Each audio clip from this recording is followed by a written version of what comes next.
दोस्तों हम पढ़ने जा रहे हैं क्लास 10th की सोशल साइंस की बुक डेमोक्रेटिक पॉलिटिक्स 2 के चैप्टर 2 फेडरलिज्म को। दोस्तों ये चैप्टर फेडरलिज्म की वीडियो का पार्ट 2 है। पार्ट 1 का लिंक आपको डिस्क्रिप्शन बॉक्स में मिल जाएगा। हमने आपको फर्स्ट वीडियो में भी बता दिया था कि कॉपीराइट की वजह से हम यहाँ ओपन बुक शो नहीं कर रहे, बट अगर आप अपनी ये बुक सामने रखकर ये वीडियो देखोगे तो आपको लाइन टू लाइन एक्सप्लेनेशन मिल जाएगी। और अगर बुक नहीं भी है तो भी अगर आप इस वीडियो के एंड तक हमारे साथ बने रहते हो तो आपको ये टॉपिक बहुत ही अच्छे से समझ में आ जाएगा।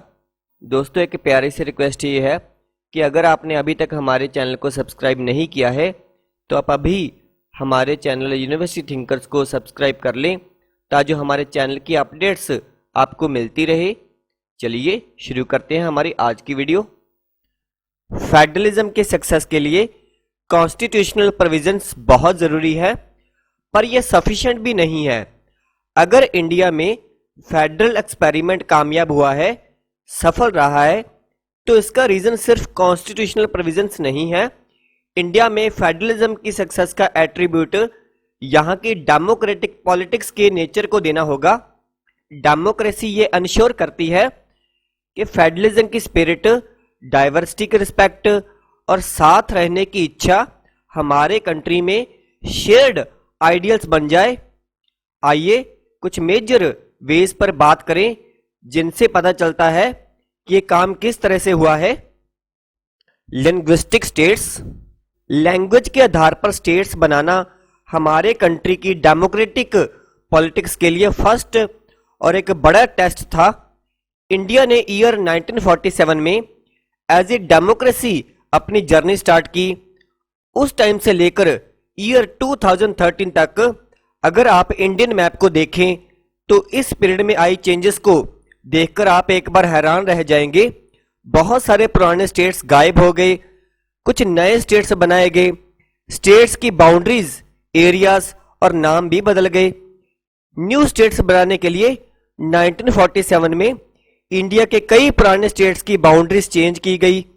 ऐसा इसलिए किया गया ताकि ये इंश्योर हो जाए कि सेम लैंग्वेज बोलने वाले लोग एक ही स्टेट में आ जाएं। कुछ स्टेट्स लैंग्वेज के आधार पर नहीं बल्कि कल्चर, एथनिसिटी और ज्योग्राफी के डिफरेंस को रिकॉग्नाइज करने और उन्हें रिस्पेक्ट देने के लिए भी बनाए गए। इनमें नागालैंड, उत्तराखंड और झारखंड जैसे स्टेट्स इंक्लूडेड हैं। जब लैंग्वेज के आधार पर स्टेट्स को बनाने की बात चली तो कुछ नेशनल लीडर्स को यह डर था कि इससे कंट्री टूट जाएगा, इसलिए सेंट्रल गवर्नमेंट ने लिंग्विस्टिक स्टेट्स बनाने का आइडिया कुछ समय के लिए टाल दिया था। पर एक्सपीरियंस बताता है कि लिंग्विस्टिक स्टेट्स बनाने से कंट्री और ज्यादा यूनाइटेड और मजबूत बना है।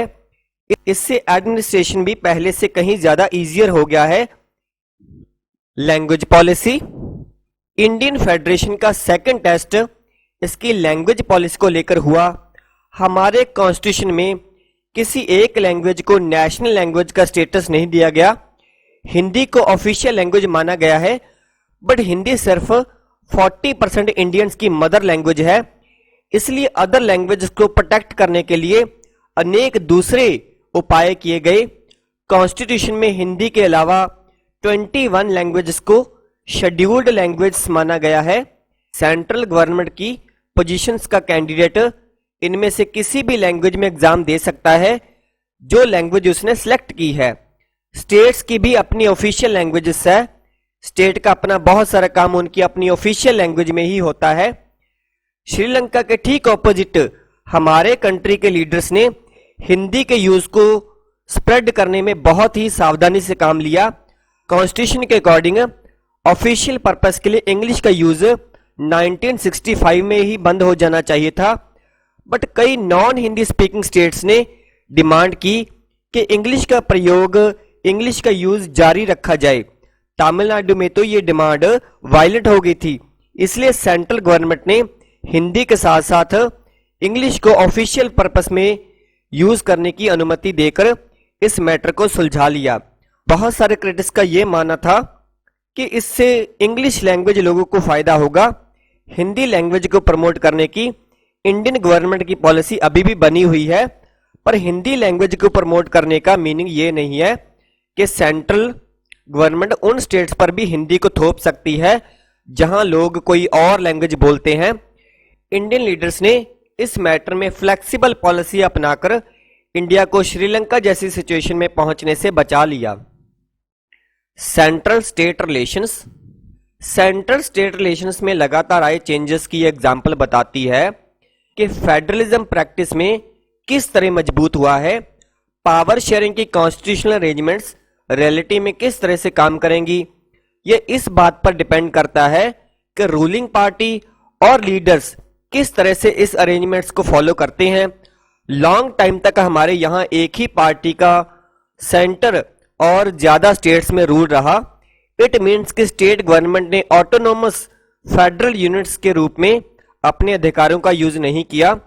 जब सेंटर और स्टेट्स में अलग अलग पार्टीज की गवर्नमेंट रही तो सेंट्रल गवर्नमेंट ने स्टेट्स के अधिकारों को इग्नोर करने की कोशिश की।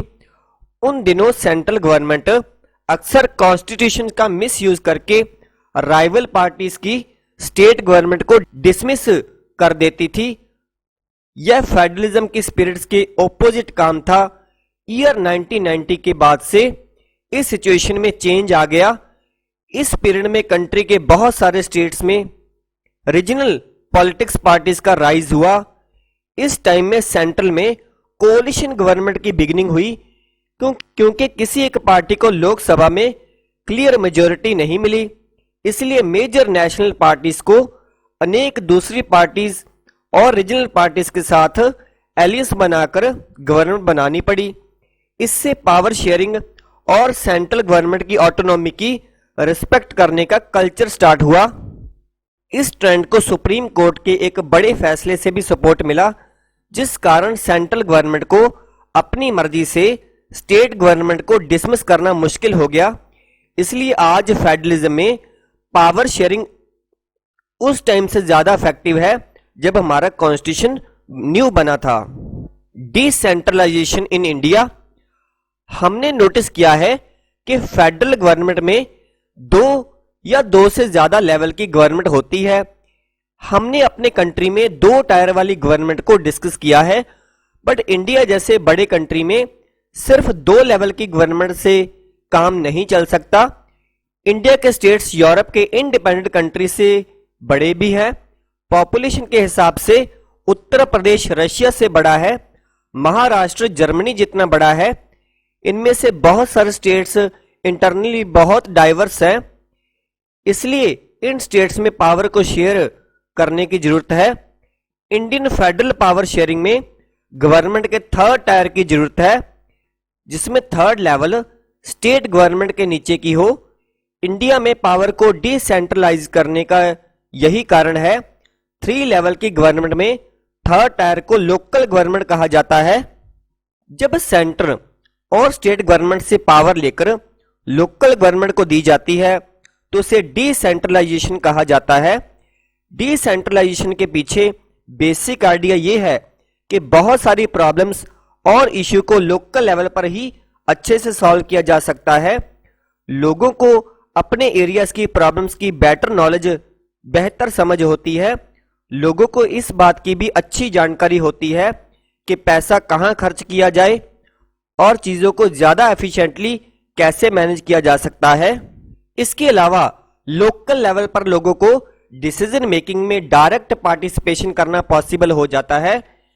इससे डेमोक्रेटिक पार्टिसिपेशन की हैबिट डेवलप होती है।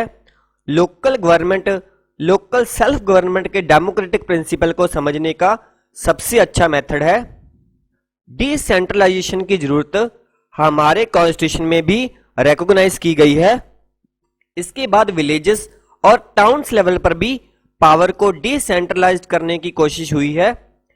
सभी स्टेट्स में विलेज लेवल पर पंचायत और अर्बन एरिया में म्यूनिसिपैलिटीज को सेटअप किया गया है, पर इन्हें स्टेट गवर्नमेंट के कंट्रोल में रखा गया है। इन लोकल गवर्नमेंट के लिए रेगुलर इलेक्शन भी नहीं करवाए जाते थे।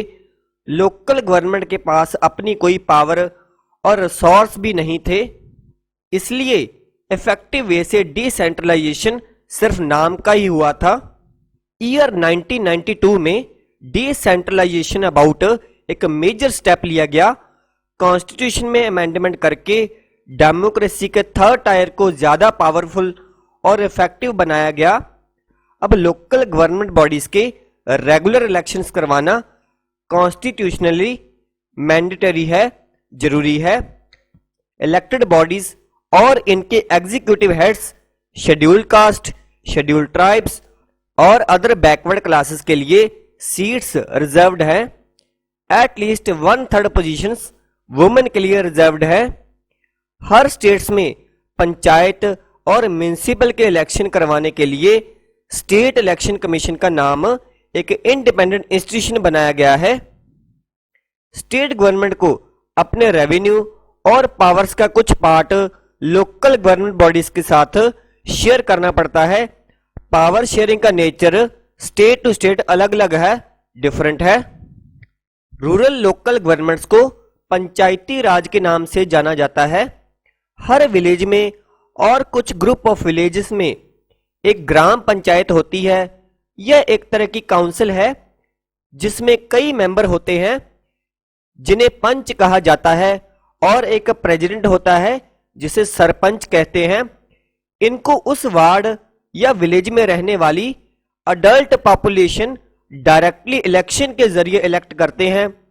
यह पूरे विलेज के फैसले लेने वाली संस्था है। पंचायत का काम ग्राम सभा की सुपरविजन में चलता है। उस विलेज के सभी वोटर्स इसके मेंबर होते हैं।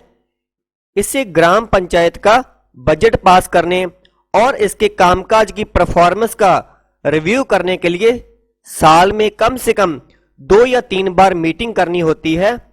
लोकल गवर्नमेंट का स्ट्रक्चर डिस्ट्रिक्ट लेवल तक का है।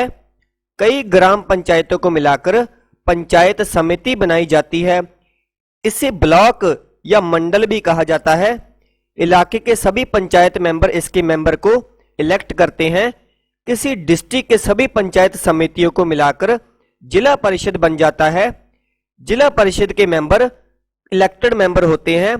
लोकसभा के मेंबर डिस्ट्रिक्ट के एमएलए और डिस्ट्रिक्ट लेवल बॉडीज के कुछ दूसरे अधिकारी भी इसके मेंबर होते हैं।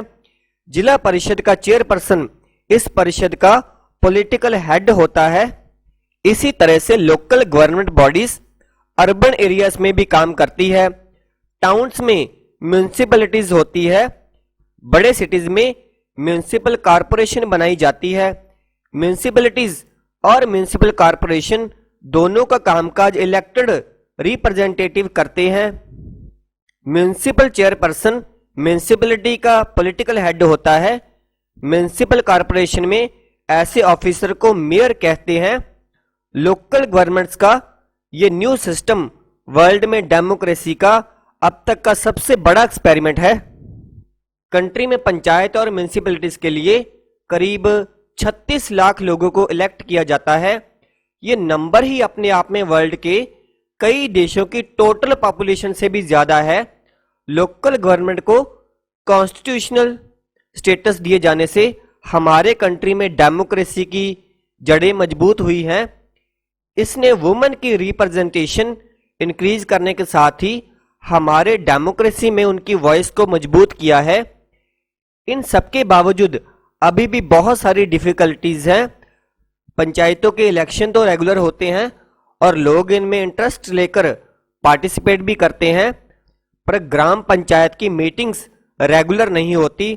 बहुत सारे स्टेट्स ने लोकल गवर्नमेंट्स को सिग्निफिकेंट पावर्स नहीं दी है, ना ही उनके पास एडिक्वेट रिसोर्स है। इसलिए हम सेल्फ गवर्नमेंट की आइडियल सिचुएशन से अभी काफी दूर हैं। दोस्तों, आप इस वीडियो को लाइक और शेयर जरूर कीजिए ताकि ज़्यादा से ज़्यादा स्टूडेंट्स इससे बेनिफिट ले सकें। आपने अपना वैल्यूएबल टाइम, प्रेशियस टाइम हमारी इस वीडियो को दिया, हमारे इस चैनल को दिया, उसके लिए आपका बहुत बहुत धन्यवाद। मिलते हैं नेक्स्ट वीडियो में एक नए टॉपिक के साथ। Thank you everyone.